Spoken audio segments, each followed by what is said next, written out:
नमस्कार. मराठी कथा संमेलन सादर करीत आहे साहित्यरत्न लोकशाहीर अण्णाभाऊ साठे लिखित कादंबरी आवडी भाग 4. ज्येष्ठाच्या रणरणीत उन्हानं धरणी तापली. आकाशात ढगांनी गर्दी केली. अक्राळ विक्राळ ढग गरजू लागले. वाटा पाखडू लागल्या. लोकांनी ढगाकडे पाहत कोऱ्या झुंपल्या. ढगाकडं पाहत बी मातीत पेरलं. मग ढगांनी पखाली ओतून सृष्टीला गारवा आणला. पाहता पाहता चमत्कार घडला. मातीत बी अंकुरलं. हळूच वर आलं. काळी वावरं हिरव्या रंगानं रंगली. माणसांना आनंद झाला. त्यांच्या कष्टाळू हातांनी किमया केली. अंकुर गोंजारले. राने रंगली. फुलांनी बांध भरले. गवतांनी माळ श्रीमंत झाले. मग आषाढ येऊन गेला. श्रावण आला. वारानी पाऊस एक होऊन नाचू लागले.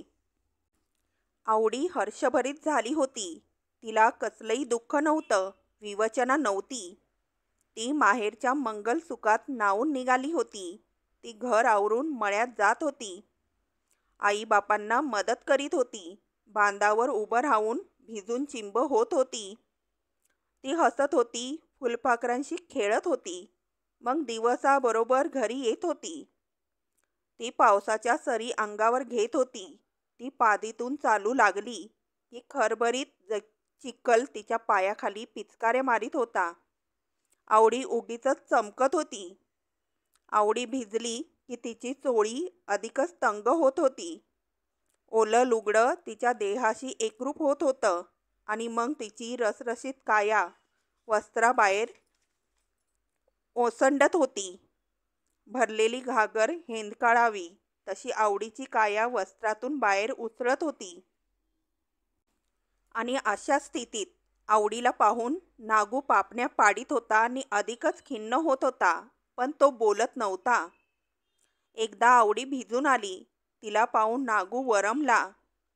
आवडी घाईनं घरात गेली आणि कपडे बदलून केस मोकळे सोडून स्वतःचे शरीर लपेटून सोप्यात आली आणि म्हणाली, बसून कंटाळा कसा येत नाही?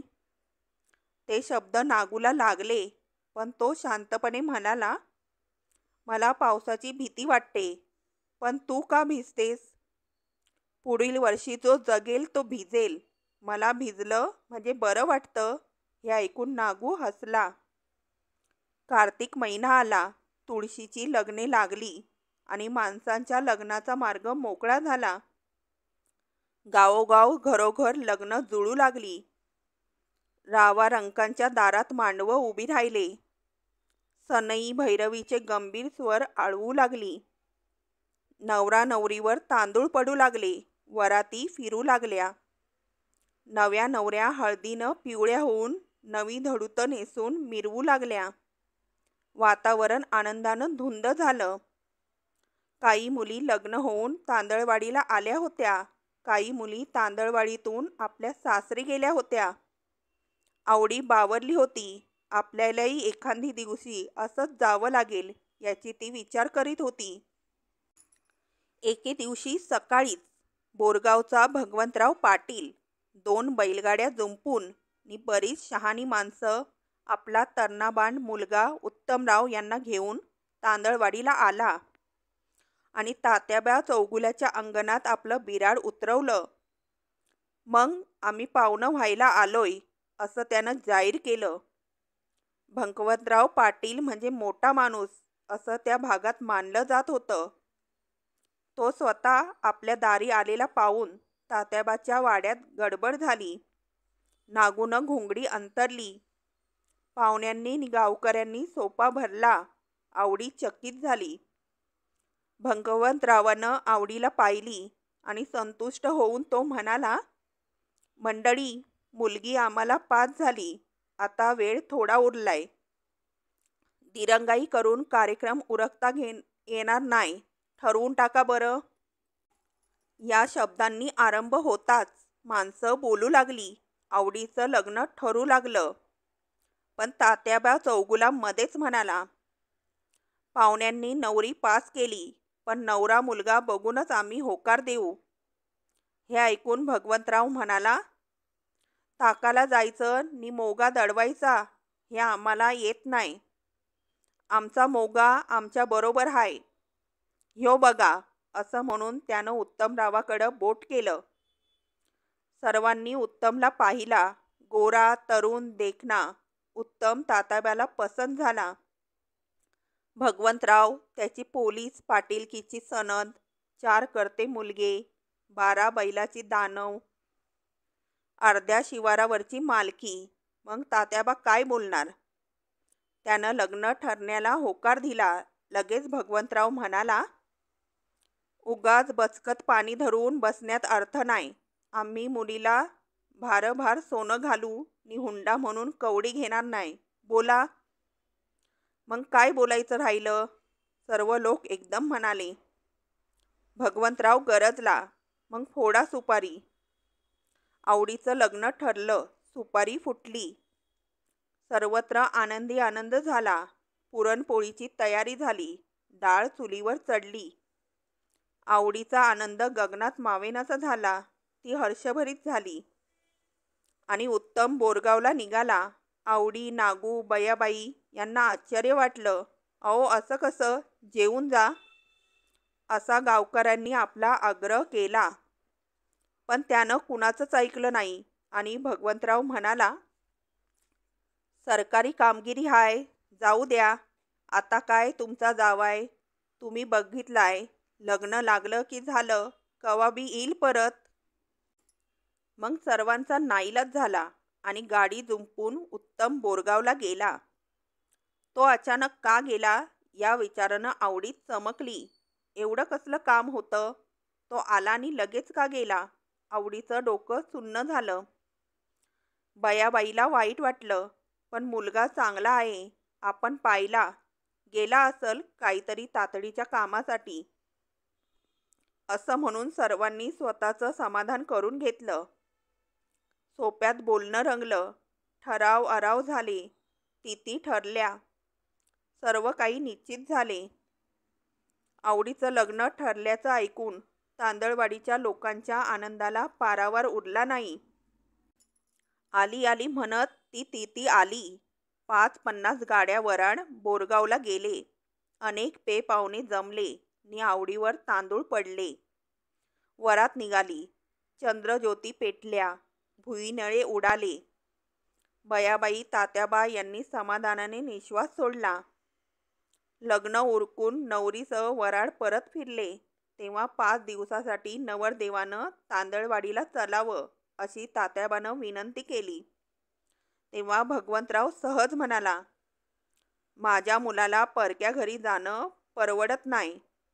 तेव्हा तुम्ही नवरी घेऊन जा आणि 5 दिवसांनी तिला घेऊन या. या उत्तरानं तात्याबा चकित झाला. लग्न लागताच पाहुण्यानं स्वीकारलेले आक्रमक धोरण पाहून त्याला धक्काच बसला. पण आपला हात दगडात सापडला आहे. तो कधीच निघणार नाही. उगीच कटकट का करा, असा दूरचा विचार करून तो काहीच बोलला नाही. शांत झाला.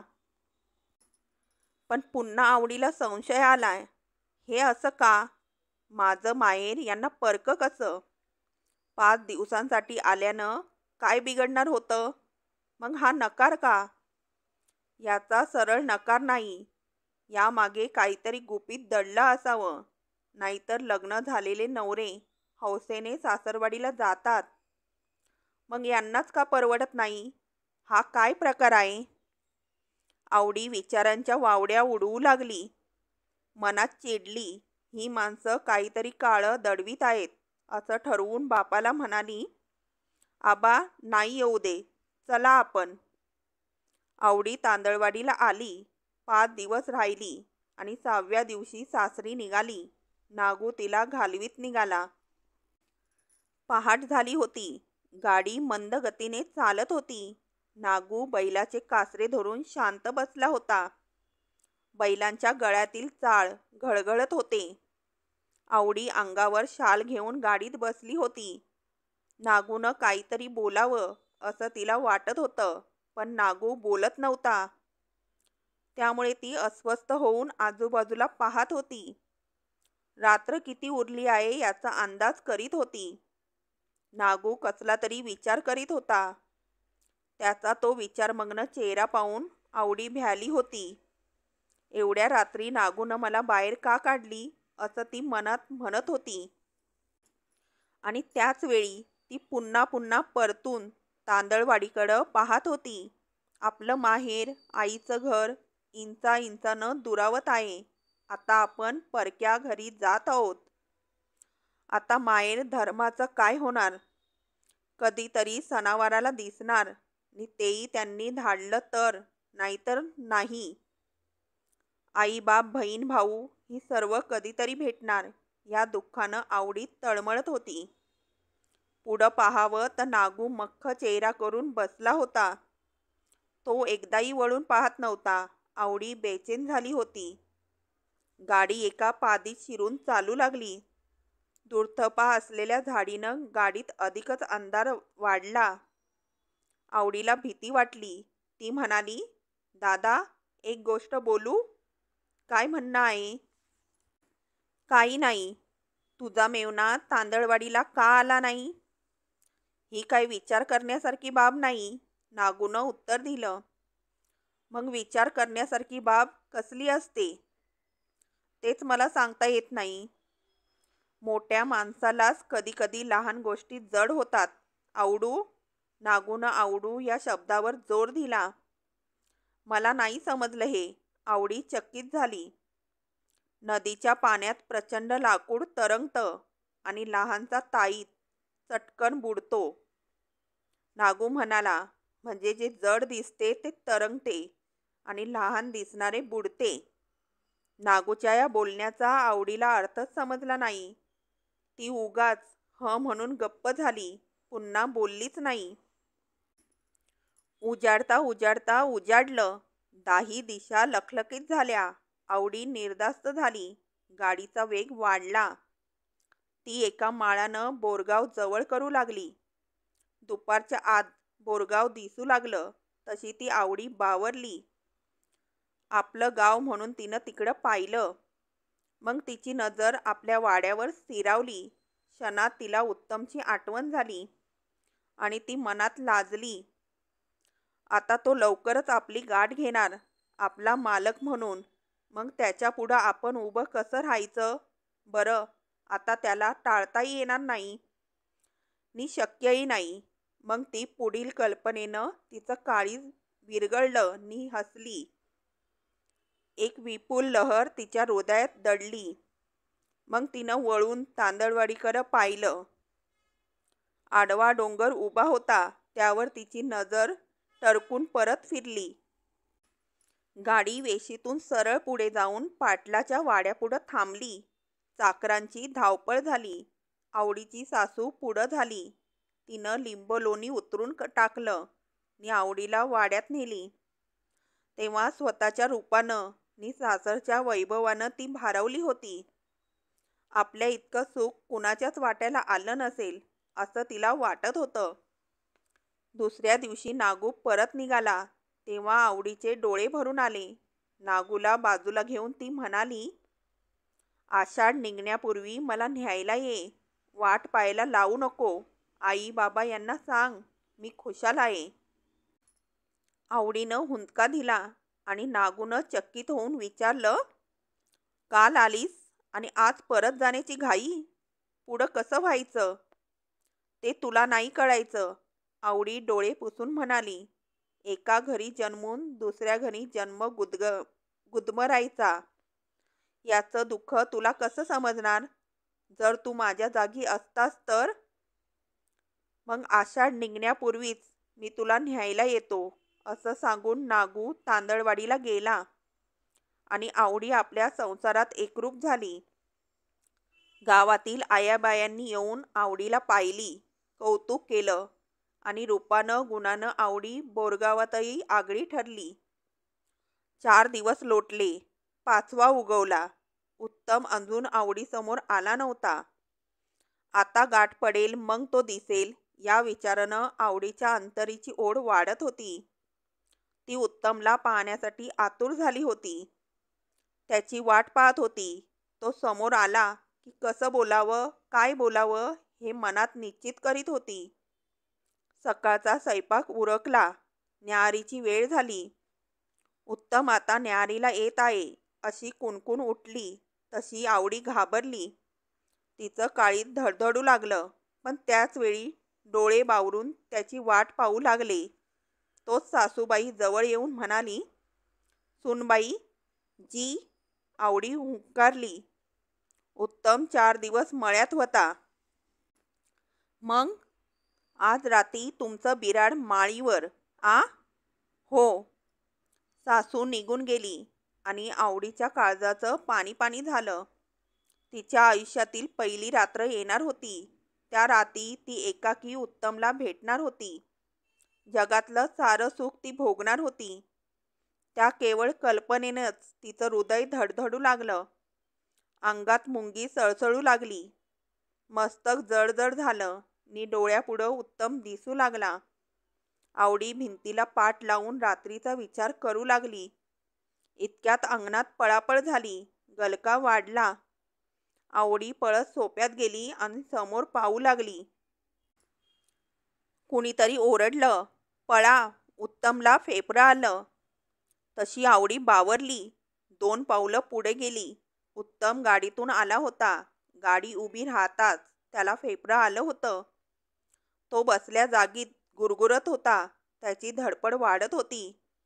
त्यानं दोन्ही हातांनी गाडीच्या दोन्ही बाहुकडा धरल्या होत्या आणि तो गुरगुरत उपडी पडत होता. माणसं पोचण्यापूर्वीच ती उपडी पडला आणि त्यानं गाडीच्या बाहुकडा जोरानं ओढल्या. क्षणात त्या मोडून निखळून निघाल्या. मग तो उताना झाला. "अरे, खेटरं आणा कुणीतरी," उत्तमचा भाऊ ओरडला. एक चाकर देवळातील खेटर घेऊन पळाला. सर्वांनी उत्तमला धरून त्याच्या तोंडावर ते खेटर धरले. उत्तमचा तो पिसाटपणा, हे भयंकर फेफरं आणि त्यांनी मोडून काढलेली गाडी, हा सर्व प्रकार पाहून आवडीच्या काळजाच्या ठिकऱ्या ठिकऱ्या झाल्या. तिच्या आशा करपल्या. तिच्या हृदयाला क्षणात आग लागली आणि ते धडधडून पेटू लागले. ती वेड्यासारखी उभी राहिली. उत्तम शुद्धीवर आला. त्याला दोघांनी आधार देऊन माळीवर नेला. आवडी हलली नाही. ती विचार करीत उभी होती. सासू येऊन पुन्हा म्हणाली, "कसला विचार करतीस? उत्तमला हे असं अचानक फेफरं येतं कधी? येईल त्याचा नेम नाही. कधी जेवताना, कधी पान खाताना, कधी झोपेतही असा प्रकार घडतो. तेव्हा तू सावध असायचं." "म्हणजे?" आवडी गांगरून उद्गारली. "चल सांगते." सासूनं आवडीला घरात नेऊन दबक्या आवाजात म्हणाली, "मी तुला लाज सोडून हे सांगते. तू मनाला लावून घेऊ नको. रात्री त्याच्याजवळच असायचं, पण त्याच्या हालचालीवर नजर ठेवायची. त्याला फेफरं आलं की त्याच्याजवळ थांबायचं नाही. चटकन उठून बाजूला जायचं. फेफरं आलं म्हणजे उत्तम हाती लागल त्याचा चक्काचूर करतो. तुम्ही दोघं अंथरुणावर असताना जर त्याला फेफरं आलं तर घात होईल. म्हणून म्हणते सावध अस." आवडीला हे ऐकून धडकीच भरली. तिचं हृदय दुबगलं. डोळ्यांना अंधारी आली. थोड्याच वेळापूर्वी तिनं आजच्या पहिल्या रात्रीचा विचार केला होता. तो मातीला मिळाला. ती सुंदर रात्र आपल्या आयुष्यात कधीच येणार नाही अशी तिची खात्री झाली. मरणाची भीती उरावर घेऊन याची शेज कशी सजवू या विचारानं ती संतापली. म्हणाली, "असं किती दिवस मी सावध राहू?" "जन्मभर." सासू म्हणाली. "नशिबी कोरलेलं बदलत नसतं. असं होतं तर लग्न का केलं?" आवडीनं विचारलं. "फेफरं येतं म्हणून का लग्न करायचं नसतं?" सासूनं उलट सवाल केला. "मग मला माळीवर जा का म्हणता?"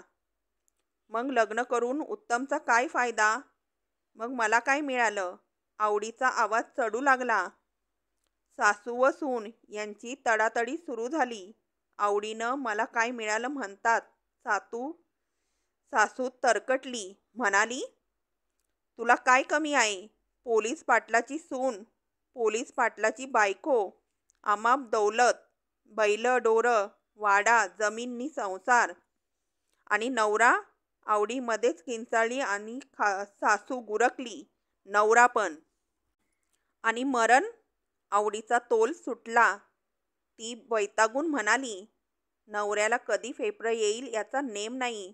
म्हणता आणि फेपरं आलं की मी ठार मरेन म्हणून सावध राहा म्हणता. मग मी म्हणते, मी किती दिवस सावध राहू? दौलतीसाठी, गोराढोरांसाठी, पोलीस पाटलांसाठी मी जन्मभर जीव मुठीत घेऊन किती रात्री सावध राहू? भीतीची लटकती तलवार मानेवर घेऊन तुमच्या मुलाची शेज मी कशी सजवू? किती दिवस सजवू? मी ही लाज सोडून विचारते. तुमच्या मुलाची वासना शांत करून मी आपला जीव कुठं दडवू? मी का जनावर आहे? मला तुम्ही का म्हणून फसवलं? आम्ही कुणाला फसवलं नाही. तुझ्या भावाला हे सारं ठाव होतं. त्याला विचार, सासू म्हणाली आणि माळीवर उत्तमकडं गेली. आवडीला डोकीत दगड घातल्यासारखं झालं. ती तोंडात पदराचा बोळा कोंबून रडू लागली. हे नागूला माहीत होतं, त्यानंच हे सारं केलं. म्हणूनच तो गप्प गप्प होता.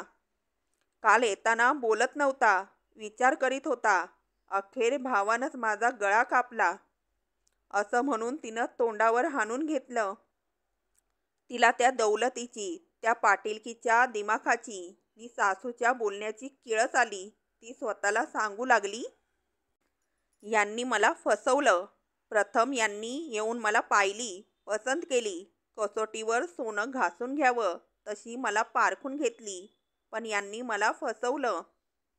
माझ्या पदरात यांनी हे आपलं पितळ बांधलं, आपला हिन दडवला आणि माझा गळा कापला नि सक्का भाऊ वैरी झाला. आवडीच्या आत्म्यानं टाहो फोडला. दिवस मावळला, रात्र झाली. जेवून सर्व माणसं पांगली नि मग सासूनं अक्रार विक्रार स्वरूप धारण केलं. म्हणाली, सूनबाई, तू मर्यादा सोडून फार बोललीस, ते मी ऐकून घेतलं. आता गुमान माळीवर जायचं नि अंथरूण करायचं. उत्तम आता येईल. काय? आवडी भयचकित झाली.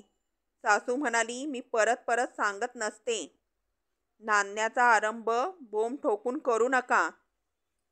कारण ह्या वाड्यात बोंब ठोकलेली गावाला ऐकू जात नसती. ह्या वाड्यात खून गारद होतात. तुम्ही गारद होऊ नका. जा. प्रसंग बाका आहे. हा वाडा म्हणजे मरणाचं घर आहे. इथली माणसं वानानं माणसं असली तरी गुणानं राक्षस आहेत. असं म्हणून आवडी अगतिक होऊन माळीवर गेली. एका खांबाला पाठ लावून रडत कुडत उभी राहिली. थोड्या वेळानं उत्तम आला. पलंगावर बसला. त्याला पाहून आवडीच्या अंगात कापरं भरलं. आवडे, काय झालं? उत्तमनं विचारलं. माझी फसवणूक झाली, आवडी उतरली. नागूला हे सारं माहीत होतं. बरं मग? मग काय झालं गेलं विसर. आणि काय करू? अंथरूण घेऊन आतल्या खोलीत जा आणि कडी लावून नीज, उत्तम म्हणाला. आणि आवडी चकित झाली. उत्तम खिन्न होऊन म्हणाला, माझ्या हातून तू मरू नये अशी माझी इच्छा आहे, पण आईशी भांडू नको, जा. आवडी अंथरूण घेऊन एका खोलीत गेली. आतून कडी लावून अंथरुणावर रडत बसली. ती रात्रभर रडत होती. तिच्या आयुष्यात आलेली ती सुंदर रात्र, तिच्या भावना फुलवणारी, जीवनातील एका आगळ्या आनंदात तिला बुडवणारी रात्र.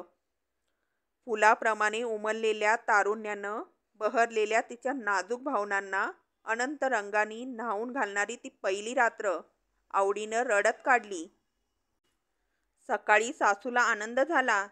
गाडी मार्गाला लागली. आता काय? चैतात नातू येणार या कल्पनेनं ती चेकाळली. आवडी रोज माळीवर जाऊन त्या बंद खोलीत रात्र काढीत होती आणि सकाळी खाली येऊन काम करीत होती. मग आषाढ महिना 2 दिवसावर आला नि आवडीनं माहेरच्या वाटेकडे डोळे लावले. माहेरी जायचं. मग हे फेपरे, हा अन्याय, हा अंतेरीचा जाच, हे दुःख सारं सारं आईला सांगायचं नि हे कपट नागूनं का केलं याचा जाब विचारायचा. याची तिला घाई झाली होती. आणि ठरल्याप्रमाणे नागू गाडी घेऊन आला. लग्न होईल त्या वर्षी. नवऱ्यानं आषाढात नवरीचे तोंड पाहायचे नाही. ह्या रूढीनुसार आवडी आषाढात माहेरी निघाली तेव्हा सासूनं तिला बाजूला घेऊन सूचना केली. सुनबाई, ह्या रेशमाच्या गाठी आता सुटणार नाहीत. माहेरच्या माणसासनी काही सांगू नका. भलतं चलतं खाऊ नका. ओझी उचलू नका. तुमच्या पोटात नक्कीच बाळ हाय. काळजी घ्या. ही बडबड ऐकून आवडी हसली नि तांदळवाडीला गुमान आली. वाटेत येताना नागूशी ती एक शब्द बोलली नाही, पण ती अंतरी जळत पेटत आली होती. आवडी माहेरी आल्याचं समजतात गावातील आयाबायांनी येऊन आवडीची आलाबला घेतली. बयाबाईला आनंद झाला. तात्याबाचे डोळे ओले झाले. आवडी घरात येताच घर भरल्यासारखं वाटू लागलं. घर रिकामे होतंयच. आवडीनं आईच्या गळ्यात पडून हंबरडा फोडला. मला फसवलं. माझ्या पदरी मृत्यू बांधला म्हणून तिनं टक्कर घेतली. तात्याबा आला आणि मग आवडीनं सर्व काही अगदी सविस्तर आईबापाच्या कानावर घातलं. तो सर्व प्रकार ऐकून बयाबाई रडू लागली. तात्याबाला धक्का बसला. नागूने हे कारस्थान केलं म्हणून त्याला संताप आला, पण तो लाचार होऊन म्हणाला, बाळ आवडे, नशिबी होतं ते घडलं.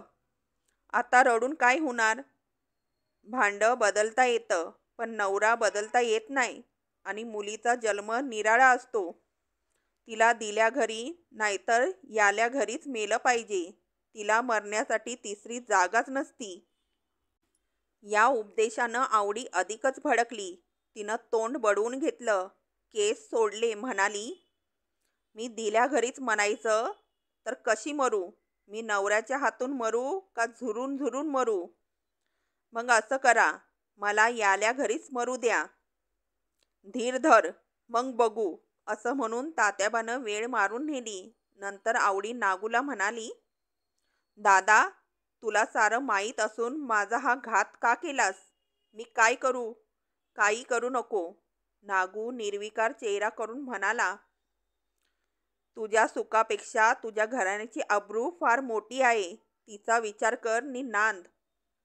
असं म्हणून तो पाठ फिरवून चालू लागला. तेव्हा आवडी वैतागून म्हणाली, तू आपल्या हातानं माझ्या आयुष्याला चूड लावलीस. देव तुझ्या घराण्याला काडी लावल.